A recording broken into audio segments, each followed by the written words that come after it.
don't spend dollars to create pennies in the marketplace. Equity is your plan B. It is a great plan B. If you were to lose your job and you've got wealth in your assets, you can sell one and survive a year or two while you rethink your world.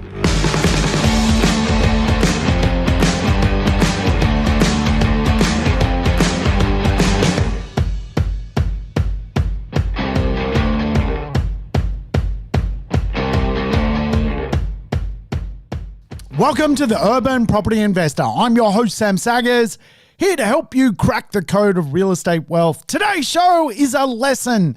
Yes, we're going to play the equity game. Should we do the show? Well, we never know till the end, but I tell you what, I think we're going to crack some codes today. It is lesson day. We're going to learn about equity, what it means, how to tap it. And of course, if you're new to property investment, one of the mythical creatures which is inside the property investment arena, the idea of leverage, what it means, how to use it, how to create it, what equity can create for you from a wealth perspective, and how do people go on this journey of stepping through to the 1% club, which of course is 1% of people who are financially independent from real estate and who have crossed the chasm of wealth creation, all of whom have used equity or played the equity game.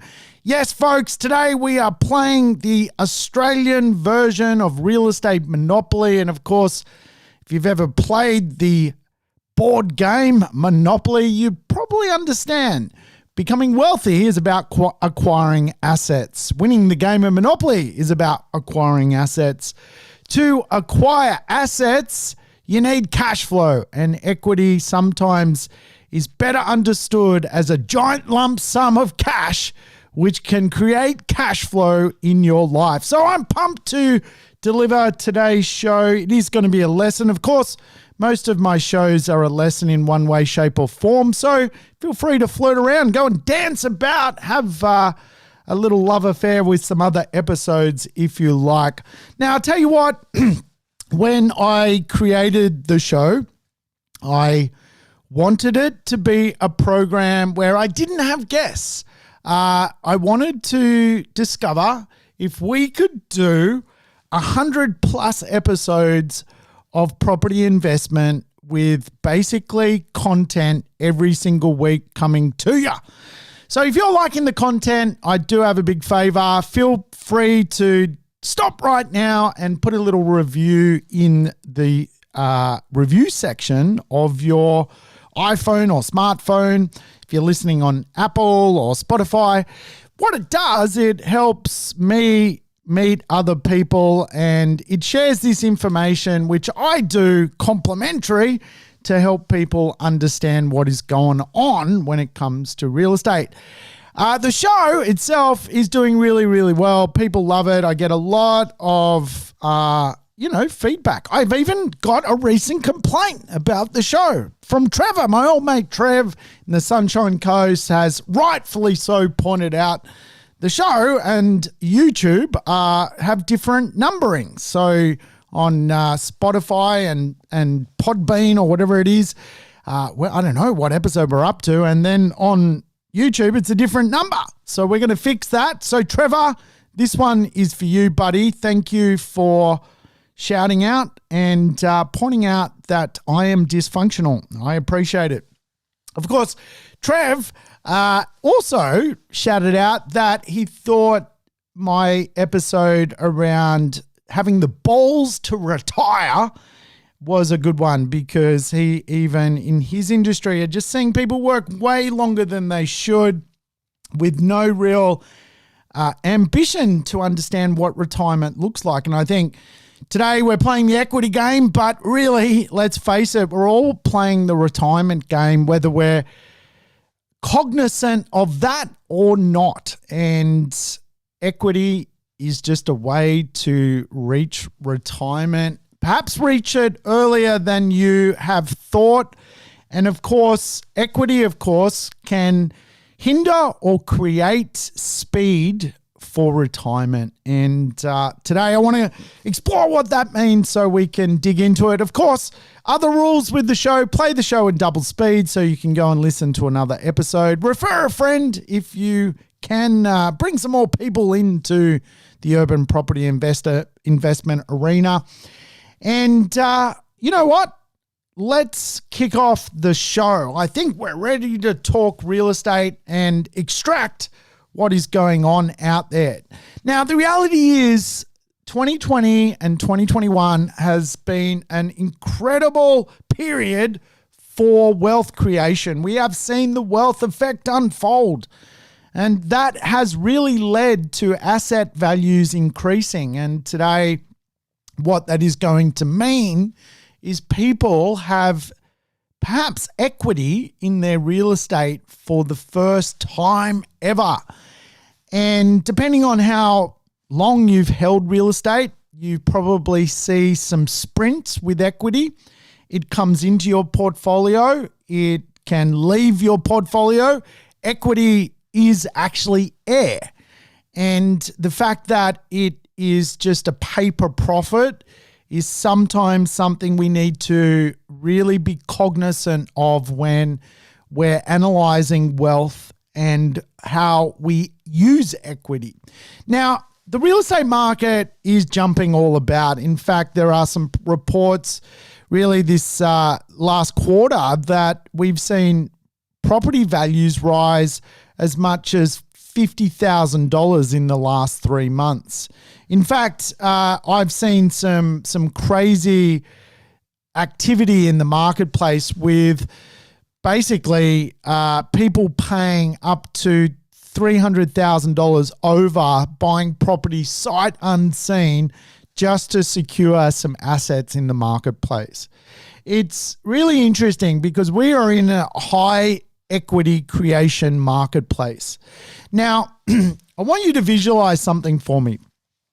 I want you to visualize an analog property clock. At the bottom of the clock, we've got number 6. Number 6 is really the bottom of the market. At 8 o'clock, we've got really a rising or recovering market. At 10 o'clock, we've got a hot market. At 12 o'clock, we've got a peaking market. Then 2 o'clock, we've got a sliding market. 4 o'clock, we've got a trough. And then we're back at the bottom again. All right, so we all visualize that. You could write that down. You could draw that on your iPad, or if you're using the pen, you could draw that on a little sheet of paper for this lesson. Now, the reality is when your real estate is kind of caught from anywhere from a market slide, really all the way down to a rising marketplace, you find that tapping equity is rather difficult. However, when the market is quite hot, which it is today, equity is flying around left, right, and center. Growth is hitting the real estate economy. And what that means for people is all of a sudden, for many people, for the first time in their real estate journey, they are able to go and use more equity to create more wealth. The wealth effect, which we forecast 2 years ago would happen, has actually happened. So what the wealth effect is, if you're not 100% across it, is just the simple idea that in times that are challenging, if governments can stimulate the economy, they can create basically a boom of sorts. And really, one would argue that off the back of the pandemic hitting the economy, we have seen the wealth effect unfold, not only in Australia. Now, this is a little known fact that I have never spoken about. I am in the 1% club of property investors in Moldova. Yes, Moldova. If you've never heard of Moldova, that does not surprise me. Moldova is a land of gopniks and a land of wine. It's basically wine and gopniks. And yes, for some reason, fortuitous by virtue of marriage, I am now in the 1% club in Moldova. I, by virtue of marriage, own 3 properties in Moldova and sit in a very small percentage of property owners that own real estate in this strange country. Where is Moldova? It is stuck between Eastern Europe and Western Europe. It is kind of this poor little country. It's the poorest country in Europe. If you go to Moldova, it is a little bit, a little bit sort of almost nasty, if you like. Now, a lot of people in Moldova, they all speak Romanian because it once was part of Romania, but then Stalin kind of stole it and recreated it and turned it into a little bit more ethnically Russian. So it's kind of like a mixture of Romanians and Russians in this strange little country. It's kind of like if you've seen the movie Borat is really the Moldovan world. And yes, I am actually married to a Moldovan, and by virtue of that, I am making money in Moldova. Yes, asset values are not only increasing in Australia and New Zealand, they are actually skyrocketing in value all over the world, and we are up around 25% in real estate terms in Moldova. Now, the average property price in Moldova, by the way, is roughly a can of Coke compared to Australia. But we do have hopes if Moldova was to join the EU. We may even see a 5x return in growth in real estate in Moldova. But the wealth effect is happening all over the world. And the reality here in Australia, we have seen housing turnover reach its highest level in 12 years. CoreLogic estimates around 600,000 dwellings across Australia sold in the last 12 months. That's a huge amount of real estate, the highest amount of real estate turnover for a very, very, very long time. It's around a 42% lift on annual numbers. So that is an incredible amount of people wanting real estate. And of course, the big challenges today with stock is there really isn't any stock. You've got to understand that the government inspired 140,000 people to take up a building grant. So that absorbed a lot of stock, and we've seen a lot of those greenfield house and land communities absolutely skyrocket in value because of the back of the amount of demand flooding into taking that building boost up and getting involved in real estate.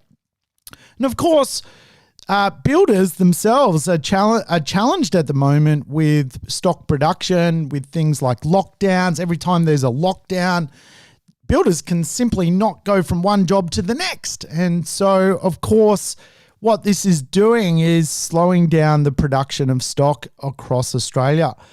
In fact, if you were to look at forecasts for apartment construction, it is ridiculously low, like terrifyingly low. There is just no production of stock at a mass level coming into the economy. So we have seen the current market create almost like this huge amount of demand off the back of the world effect across the globe. Same problem in Moldova, by the way. Absolute same problem. Not enough stock, too many people wanting to buy real estate. And the interesting thing is, with shortage of stock and obviously this position where the market's at, is it's creating growth, and growth turns into equity for people. Now, I will say we are going into a phase which I would call boom recovery. And I have mentioned this before. The property market can't continue to do 25%, 20%, 12% over and over and over. It eventually starts to modify. Other than going into a slump, which we are not really headed towards, we are now going into a more recovery phase of growth. Boom, recovery. So in other words, we're actually going to see a slowdown of growth, but we're actually going to get consistent, more steady base capital growth moving ahead. This is fantastic because it means for people who perhaps need to look at the real estate market, there is future growth coming their way. It may not be the short, sharp wealth effect growth. It's going to be a more normalized 6-7% capital growth moving forward, which is great. There is really no slowdown on its way. So what that tells us is there's really some more equity around the corner, albeit at a slower pace than what the last 12 months has created. Now, the boom that we have been through, which is now going into recovery, is definitely not going to end up in a place where we see a slump. And the pure reason being is no stock, folks. There is no stock. Now, I'm a professional deal maker. I go out every day all day, every day. Like, people are professional in all sorts of things. Engineers, police officers, teachers, you do what you do every day. What I do every day is I go out, I explore the real estate market, I look for stock, I look for something interesting which is going to make people money, and it is fast running out. So I can tell you, with low rates, no stock, and an appetite for people to service debt, the reality is we're not going into any type of slump into the future. The only thing that will cool the market really is, I would say, an intervention of type by the regulator or the command-led economy itself. So the cool thing is, we now live in an economy where it's probably worth looking at tapping equity and buying more assets. I know for a lot of people, tapping equity and then the market cooling off is scary.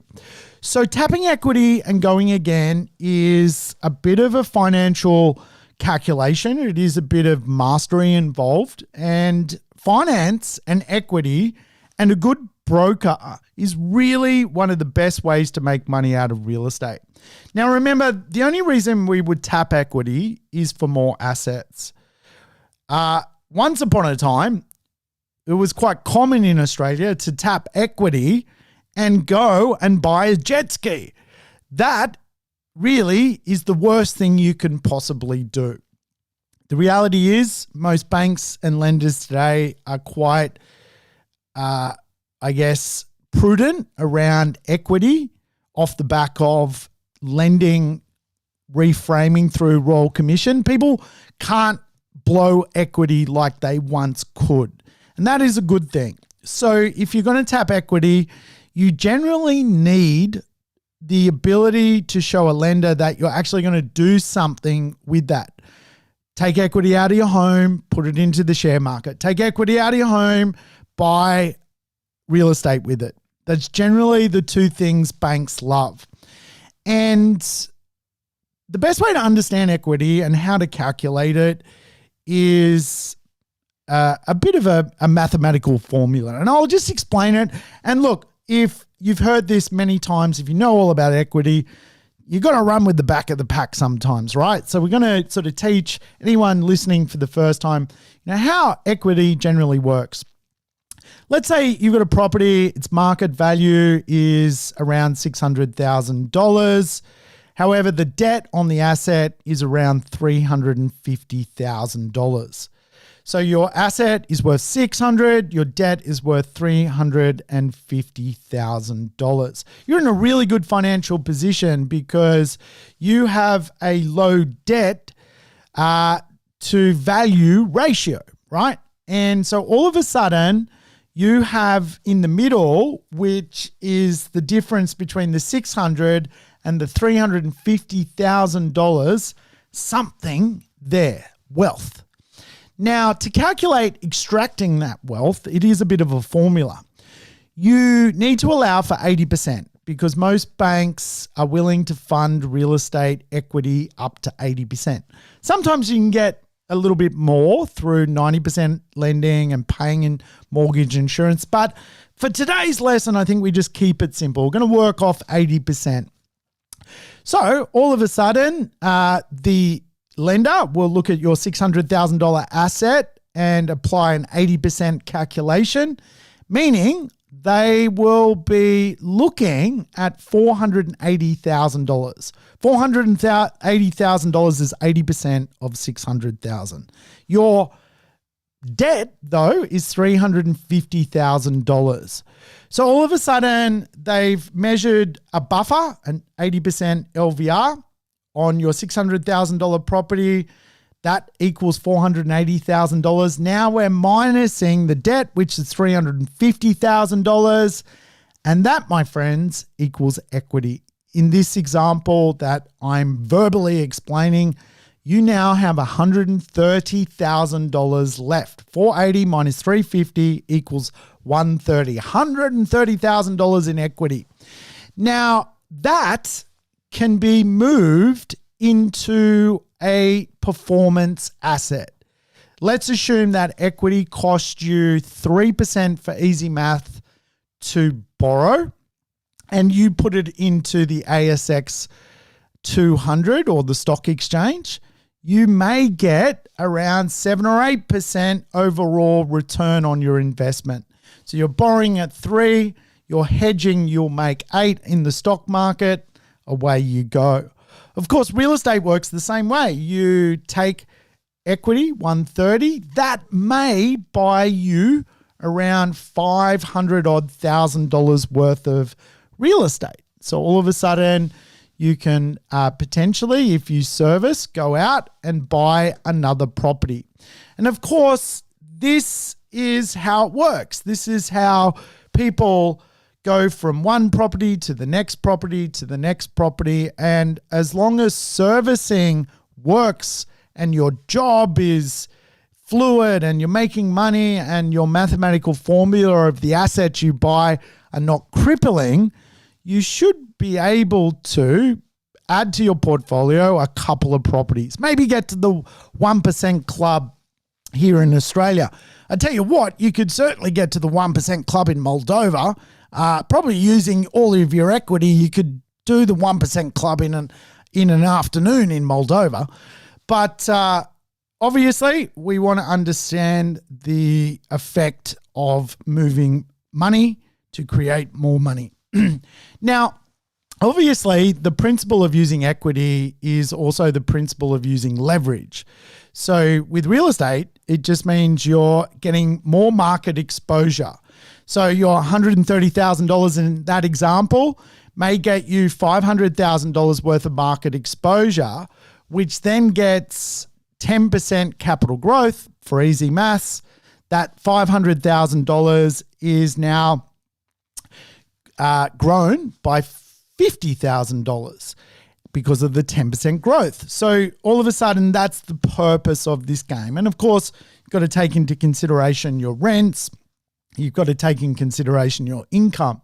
Where a lot of people go wrong with this, by the way, is they have equity, but they decide for whatever reason that they don't want to work, or they've got, wishy-washy work, and banks will not give you money if you're wishy-washy.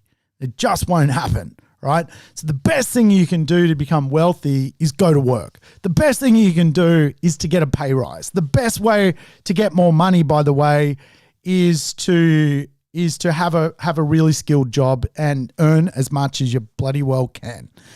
That is probably the biggest tip of wealth creation. There is no shortcuts, and what I'm talking about here today requires people to have a steady form of income. Now, one of the traps, and I call it the honeypot trap, is using the same banks when it comes to buying real estate. And there's a mistake. We often refer to it as probably the number one deadly sin when it comes to real estate, It's known as cross-securitization, sometimes also known as the all monies clause. The reality is what is likely to happen is a bank will give you equity, but for a lot of people, that means they are going to use the same bank to buy the next property and the next property and the next property. The challenge with that is eventually you reach a servicing challenge with the same bank, but also the fact all of your assets are tied together through what is known as the all monies clause means if one property was to underperform and potentially go down in value, but you've got equity in another property, you generally can't tap that equity in the flourishing property because you're kind of affected by the non-performing asset. And of course, your bank will put an 80% LVR across all of your equity. So what a lot of brokers do is they're really skilled at moving money around and setting you up with multiple banks. So you're not subject to the equity honeypot effect, and you actually get to build a portfolio using different lenders at different times. And of course, that means taking equity out of a property, but using a new lender to acquire a new asset. So I guess when it comes to the idea of finding equity, for a lot of people building a portfolio, what I've seen in the past, and I've certainly got the lashes on the back for this myself, is a lot of people don't create primary equity. Primary equity is the idea that your deal that you're buying first needs to be really, really good so that you can create a nest egg of equity to go again. And this is quite often why we see a lot of equity, for example, in the middle tier property marketplace. People who have bought a property as a family home, for example, for $1.2, $1.4 million. Generally, there's a lot of equity in those properties. And the reason being is people trade up to get to that marketplace.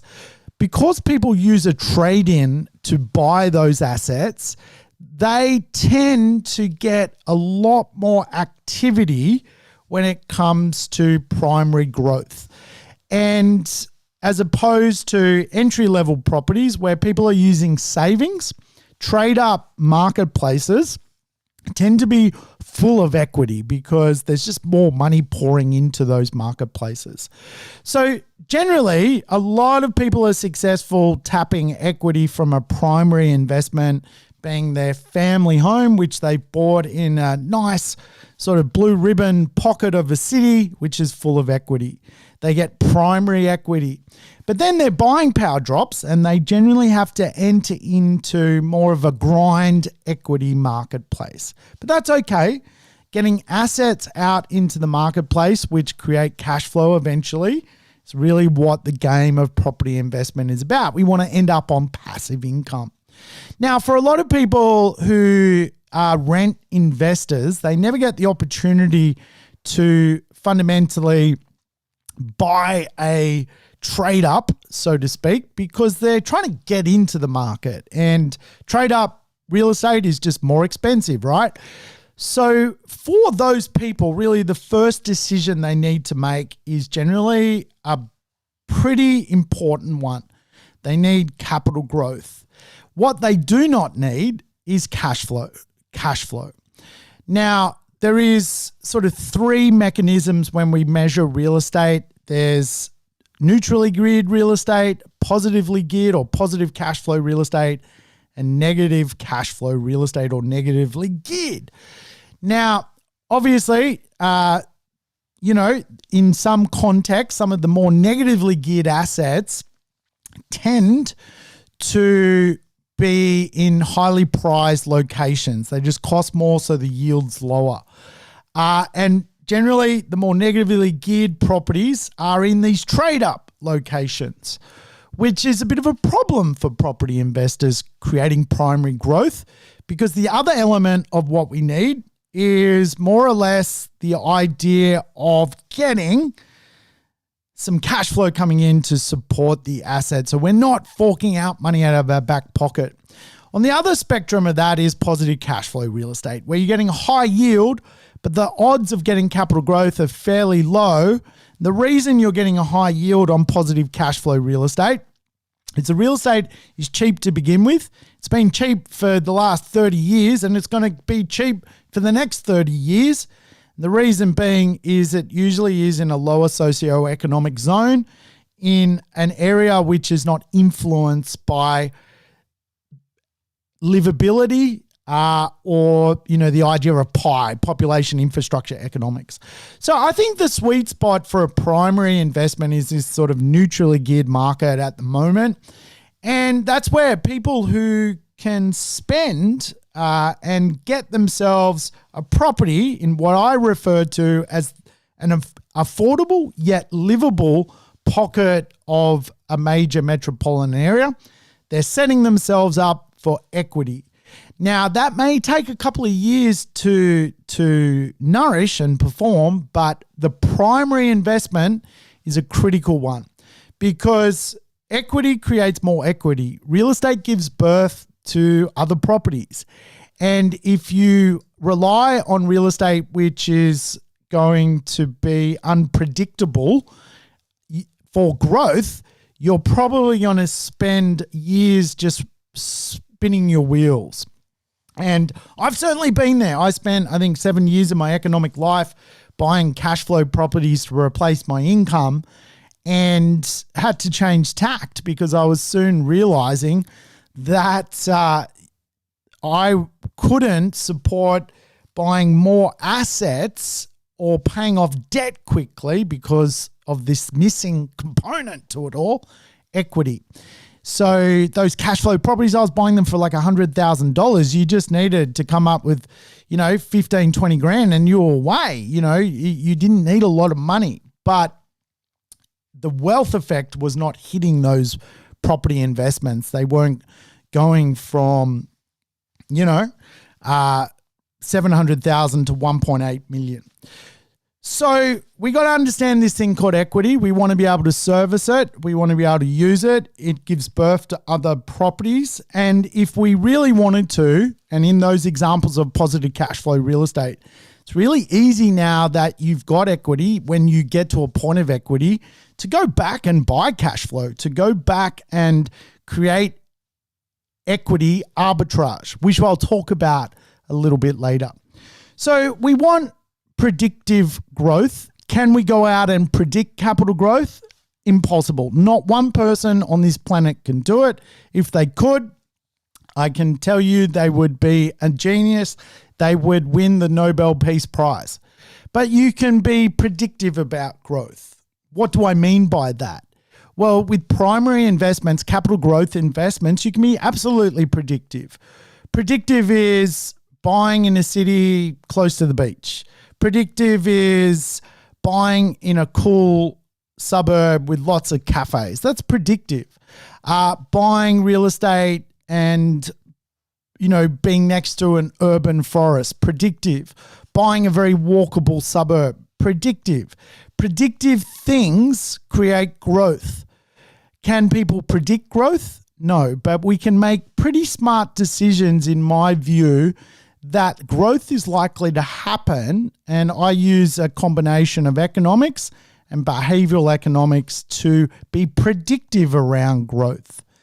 And I think, the reality is when we look at the marketplace now going back to recovery from its initial boom stage, it really still allows us to be quite predictive around growth and follow what I'm saying, which is we need to go and find the affordable and livable supply in the marketplace. What that'll do, by the way, is protect our equity. It'll put us in a position where we're going to get more fuel coming into that asset and more equity hitting it over the years of owning it. And again, I think there has been situations in certainly my buying career where I've watched a property grow, based on how equity hits it and how the market works. Now, I've got a bit of a formula which I teach, which is known as the 4X growth plan. You guys have heard this 1,000 times on this show, but the best way to understand equity creation and understanding buying real estate in the affordable and livable supply gap, there is really a couple of ways equity works. The first way is you can manufacture equity. You can actually create it. One of the best ways to create equity is just negotiate, right? Get yourself a discount, get yourself a good price, and you're highly likely to create equity. Other ways is to build for profit. You can create equity through building or renovating or design. You can create equity through time, delaying the settlement, doing something which is going to give you more time to manufacture maturity of equity in the market. It's all through the deal, manufacturing equity.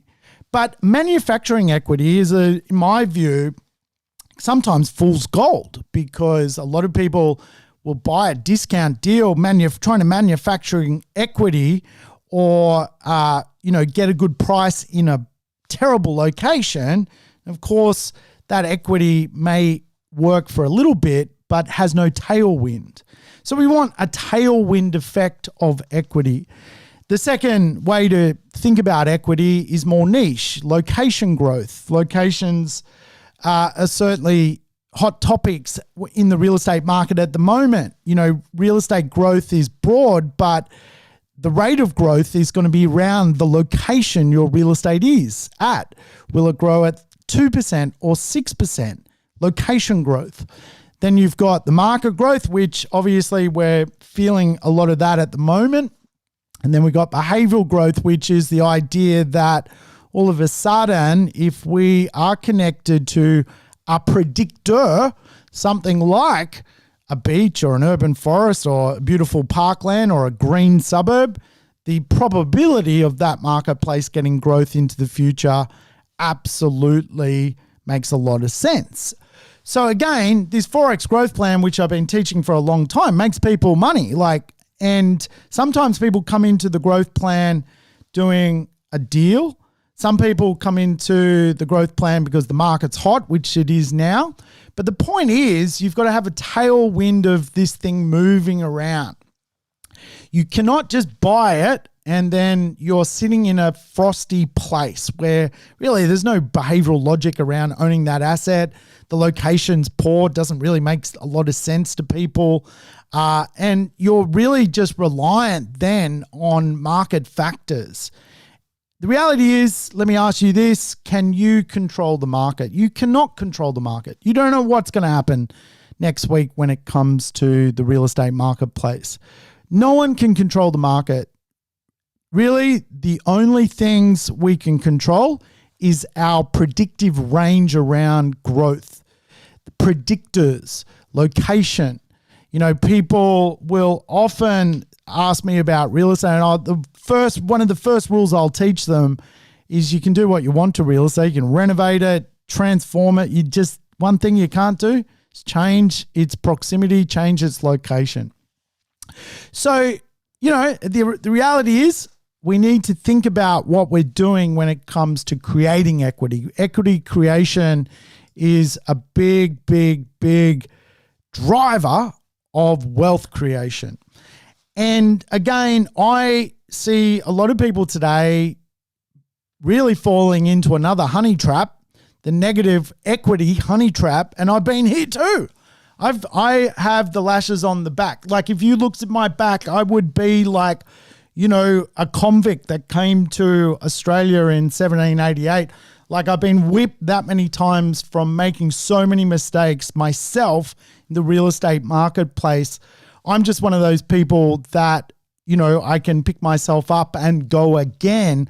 But my 30 years of being involved in real estate, I got into real estate when I was 18 years of age. I'm now 46. I've been doing this a long time. I've got to see so many doorways and angles and I've got the lashes. I'm a little convict that's been whipped. And so one of the lashes that I've had is the idea that in a market which is strong and you're getting the wealth effect, D-grade properties go up in value. And, I just saw a D-grade sale literally last week. Our retail team, so I work in both wholesale and retail. Wholesale, I help investors. Retail, I help home buyers buy family homes. I have really two business lines, if you like. Positive Real Estate, which many of you know me from, but I'm also involved in Australia's oldest real estate company, Richardson and Wrench, R&W. R&W is basically a family-run and owned business which helps home buyers buy homes. And what investors that I help do, I put the handbrake on doing crazy shit. So I get investors all the time like going, I've got to have this asset. I'm willing to pay $100,000 over. And I'm like, handbrake. But certainly when it comes to retail, like the best interest of that space is, working for the vendor. And the vendor is about getting people to pay more for property. And I was looking at one of the sales agents there who recently helped an investor transform out of an investment, selling to a home buyer. And like the home buyer, honestly, in my view, paid around $130,000 more than they should have to buy the asset, which is just, it's just throwing money down the drain. And again, I know real estate is an opinion sport, but absolutely in that example, I think paying for the location that asset was in and at that price was, it was a little bit beyond its means. It was a little bit of FOMO. So I want to talk to you about avoiding the D-grade equity trap. And again, what happens, D-grade real estate will go up at times. It does.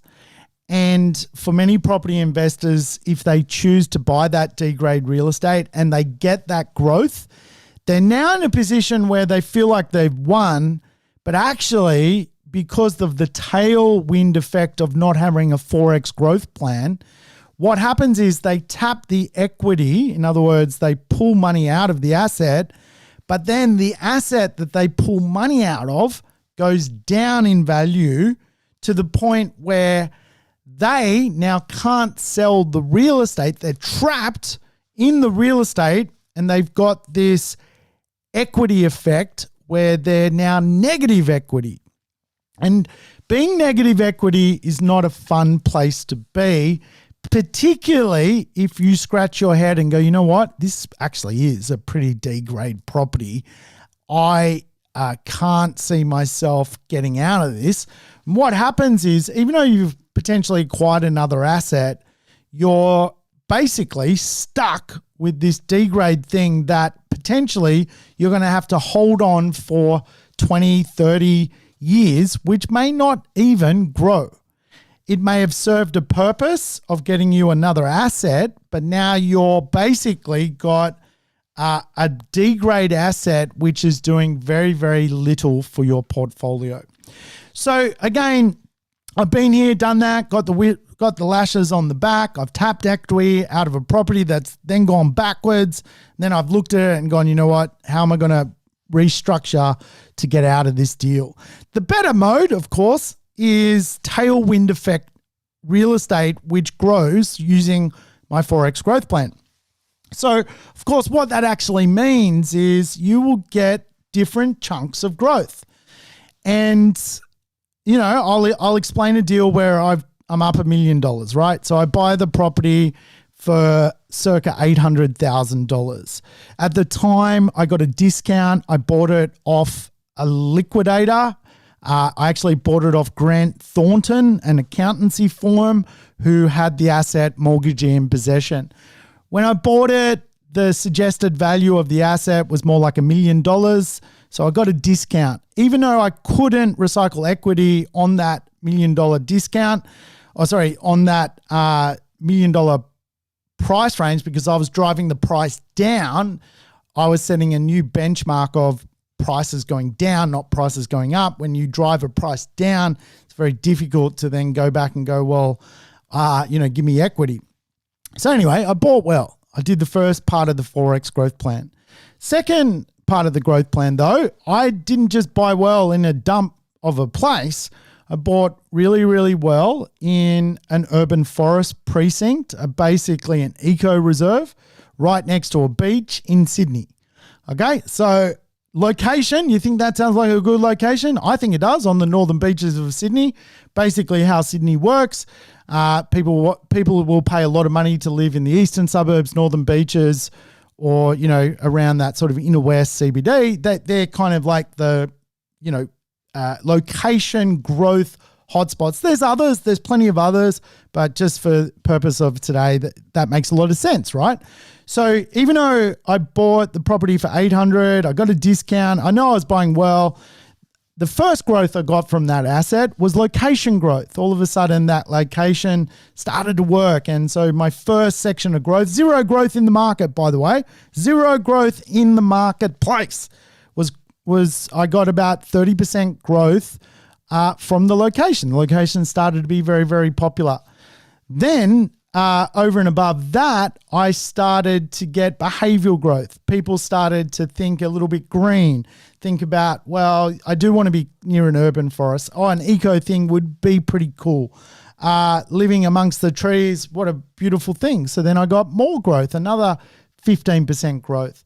Then I got market growth. And the market obviously today is, hot to trot. And of course that market has taken this property up and up in value.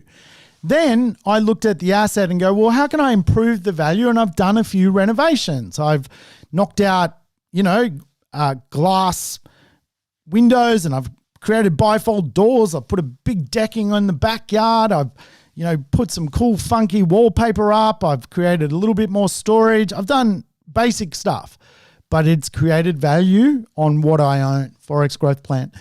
And, today that property, which I purchased, 10 or so years ago, it's gone from 800 to 1.8 million. And it's that tailwind growth. And the equity I've taken out of that has not gone negative equity. It's continued to grow in value. And that is the main thing here. We will certainly enter periods of growth which are stagnant. And unless you've got equity moving forward, you do not want to end up in a position where you're negative equity, because again, it sucks. And I've been there, and I've got assets that have done that. And I'm just expressing to you what I've learned over the years. It's pretty important that we start to factor in some of this concept. Now, I teach a principle known as the flatline effect. The reality is your real estate is going to flatline at some point. All real estate does. And really, real estate is reliable, particularly if it's connected to the Forex growth plan. What isn't reliable is people. People, when the flatline effect unfolds, they start to question, well, where are they? No more equity. Am I stuck? Should I sell? And again, you've just got to relay that back to the Forex growth plan. I had a client the other week, the other year, off the back of COVID, got scared, sold a property in a Bayside area of Brisbane. They bought it for $540. They sold it for $560. They made no money. Today, we just got a val on that same asset for closer to $700,000. Again, you've got to just make sure, and you can read into what is going on using the Forex growth plan. If you are stagnant, and there are stagnant properties in Brisbane at the moment, which is a hot market, they are being advertised as investors' vivid dream. They don't have the capacity to be part of the Forex growth plan. So we want good local factors. I think it's probably the most important part of the plan, to be honest with you, because market growth is very unpredictable. But if we've got we can be quite predictive around how we allocate our assets and where we allocate our assets. I think, real estate which is in neighborhoods which are effortless. They make a lot of sense. People love living there. The humanistic experience is what people live there for. They're sticky. They're interesting. They've got a soul. They've got a character. They've got a charm. All of these things make a lot of sense to me as to why they work. I love evolutionary areas from a equity protection point of view. I like places which, are pretty close to train lines, good transport. They evolve as society evolves, as we grow in size. What's the value of a train station of a neighborhood or a ferry terminal or a good walking precinct that, people don't even need transport? Evolutionary. We've got to think about this stuff. And of course, I think close-knit communities absolutely make a great spot to protect your equity and get continued equity growth off the back of the 4X growth plan. The reality is, asset allocation is a really, really important component of using equity. And, again, for a lot of people, if you are going out and buying your first property, really, and you don't have a trade up to get into that sort of mid-tier or higher tier asset market, you've just got to make a really critical decision. Where is the best equity going to be? And I would probably suggest using location parameters and behavioral parameters to find that growth.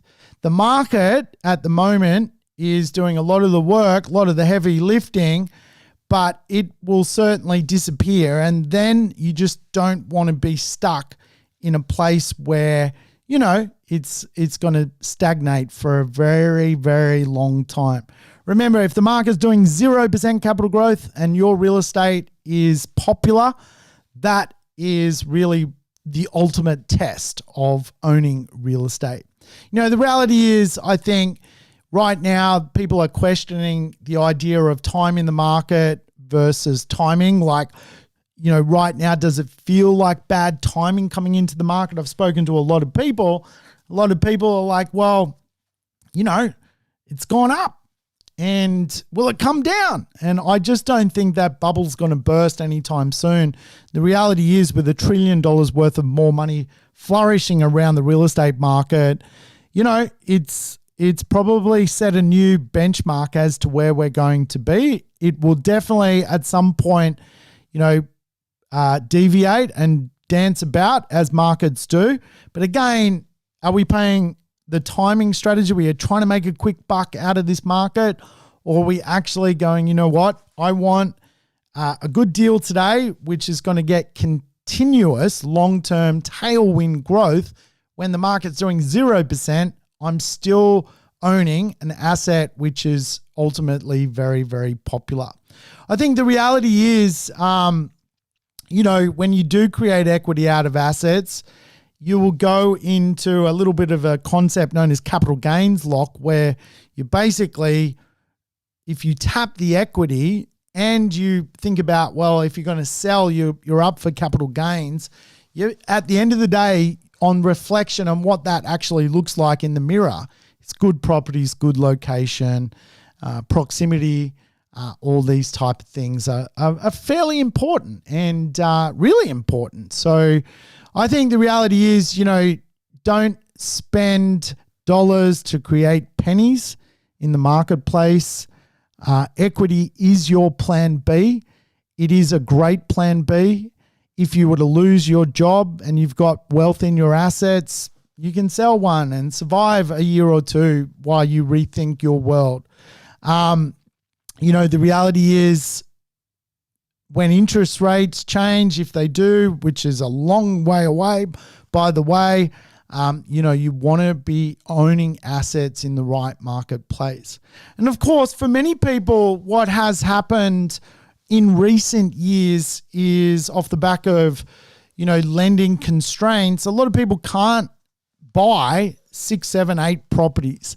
Just is not possible anymore. So of course, equity can create equity arbitrage. Equity arbitrage is a great way to make money. The fact that you've got equity in a property and you can pull that out and potentially put it into the share market and make money, or you can pull it out and potentially do armchair developing, which is what I do. You can absolutely work your equity harder.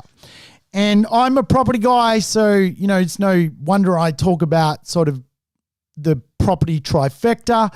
The property trifecta to me is a buy and hold strategy, which is full of equity, a dividend strategy from shares or even positive cash flow properties, which you buy after you build equity.